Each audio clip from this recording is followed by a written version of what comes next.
داشت جلو در یه آرایشگاه نگه می‌داری؟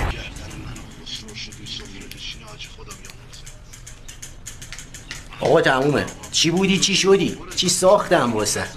مثل ماه شدی. مرد حسابی با من بهت گفتم یه کاری کن ننم نفهم از حبس اومده، حالا یه کاری کردی فکر می‌کنه از زیارت اومدم. کی گفت ما رو اینقدر مثبت کنی؟ تو اینا رو چیکار کردی همه رو؟ آقا خیلی خوب شدی ها. این حالا خوبه؟ تر زدی تو صورت من رفت.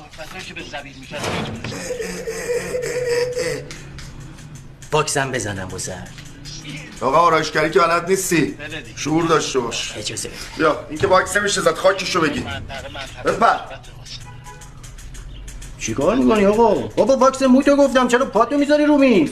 این حرفتون نشینه میگیرم و گفتی میخوایم خلاف نکنیم، نه گفتی میخوایم فول بشیم که هرچه دهنت داری در میاد میگی. بیا برو گم شو بابا، بیا برو گم شو، تو نزدم تو صورتت.